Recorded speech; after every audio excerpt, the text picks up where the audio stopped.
What's happening, guys? Sam Adams here, and I do want to discuss the Call of Duty Vanguard open beta that's going on right now across Xbox, PlayStation, and PC.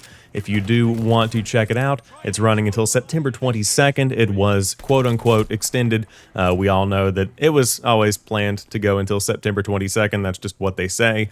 But that's neither here nor there. I just want to discuss the game itself, because in my opinion, this is the most that a Call of Duty game has just been written off. This is what I would consider to be just a blatant year-to-year marginal improvement. It is the font change of the gaming world. This has been an issue with Call of Duty for a number of years.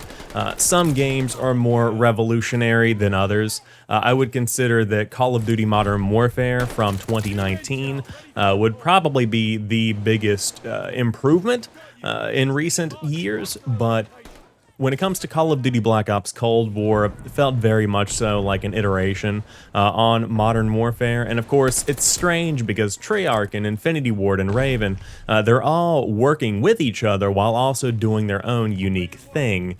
So while these games are not necessarily built off of one another, they are built off of one another in terms of the engine that's being used, in terms of the gameplay, because they're all Call of Duty games. So I understand that. I understand that these games will be similar in nature. But whenever I dove into Call of Duty Vanguard, it doesn't really feel like there's a lot of soul in this game.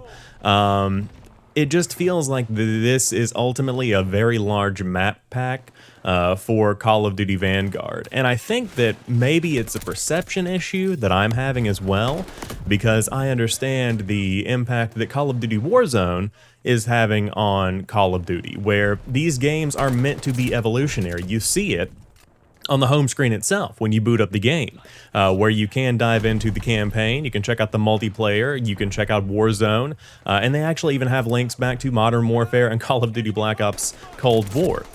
So these games are meant to coexist alongside one another, and I think the approach here is to kind of give something for everyone. You have the modern crowd that enjoys the modern combat of Modern Warfare. Did I mention it's modern? Then you have the Vietnam crowd, you know, where you like Call of Duty Black Ops. And while Cold War might not have scratched that itch as well as it did for me with Black Ops, and even Black Ops 2 to some degree, depending on how you look at that one, Call of Duty Black Ops Cold War was still a well-received game for the most part. Then you have Call of Duty Vanguard, which is, of course, coming into the limelight this year with the World War II alternate reality kind of idea. So we'll see how the campaign shakes out. But I do worry that Call of Duty Vanguard, when it comes to the campaign, now I have nothing to go off of here. Obviously, we've seen minimal campaign stuff outside of a couple of trailers here and there.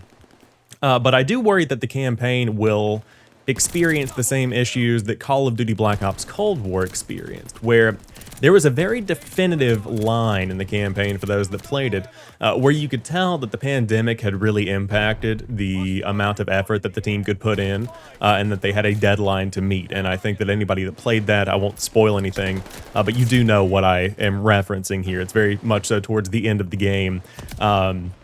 And so I'm interested to see how the team at Raven and the teams behind the scenes at Activision have worked to address this and how this year's game will fare. And then on top of that, while I'm making a Call of Duty video here, I would be remiss to mention that this year, there have been a lot of discussions around accusations at Activision. There have been a lot of discussions around workplace misbehavior and a lot of issues that need to be addressed. And so Activision's perception in the public eye is potentially at its lowest point in my recent memory, in my opinion. And on top of that, if the human resources issues weren't enough, you also have the issue of this game just doesn't feel good. That's just my 2 cents on it, but it just doesn't feel great to me. I don't like the way the game plays. I think the visuals look pretty stagnant from year to year. It looks good, but it's not any better than Modern Warfare or Call of Duty Black Ops Cold War were. And of course, this is still a cross-generational game, so that could play into it. But if I had to compare this to last generation, Call of Duty Vanguard definitely feels like the Call of Duty Ghost of the PlayStation 5 and the Xbox Series X, where people will enjoy it. Everybody enjoys a game, and that's something also that I do want to drive home. No matter how much I might not like a game, or no matter how much a game might not speak to me, it is still worth mentioning that this will be someone's favorite Call of Duty. This will be someone's favorite game of all time. That's just a fact. There are so many people that play this game, they are going to enjoy it. But I feel that there's a lot to prove with this year's Call of Duty, and I don't know that it actually will. But I do think this will be the Call of Duty Ghost of this generation, where some people loved it, and it became one of those kind of cult classics for a lot of people, but then a lot of people didn't like the mechanics. A lot of people didn't like the way the game feels, the way the game played. And that's perfectly fine as well, but Call of Duty Vanguard is strange in and of itself. If you want to dive in, give it a shot for yourself. Again, the open beta is happening right now. It's not going to cost you anything. You don't have to pre-order. You just dive in, check it out, but everything from the kill streaks to the gunplay, it feels like a map pack. It really does. But let me know what you think in the comment section down below based on the gameplay. I'll go ahead and let this match run out so you guys can enjoy it, get the full experience here, but really just nothing great from me. Now, before I go, I do want to also mention, I don't know if anyone else has had this issue, but the audio in this game sounds strange. It just doesn't really feel encompassing. It doesn't really feel immersive. It feels very calculated. It's almost like what I would tune my audio to be if I wanted to hear footsteps specifically. Really weird stuff there. So I suppose they're potentially working out internal issues ahead of launch, and hopefully it will continue to improve as time goes on. But we'll see what it does. If you enjoyed the video, drop me a like down below. If you're new to the channel, check out the other content. I've got Exhibition on this channel, which is an Xbox podcast. I've got the Jam Pack Report on channel number 2, which I'll have linked down below. And of course, is also linked on the main channel. But yeah, thanks for watching, and I'll talk to you soon.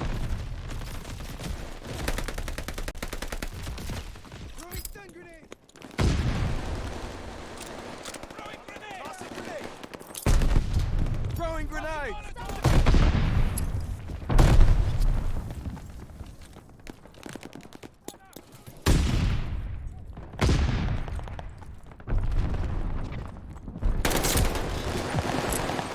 Stop faffing about! Get back. Double kill!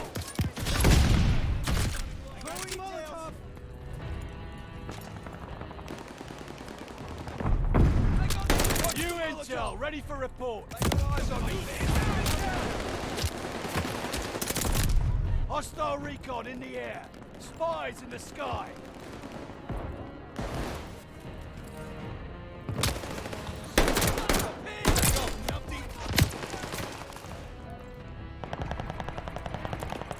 Hide from this, you donkeys. Mark in hostile location. Double kill.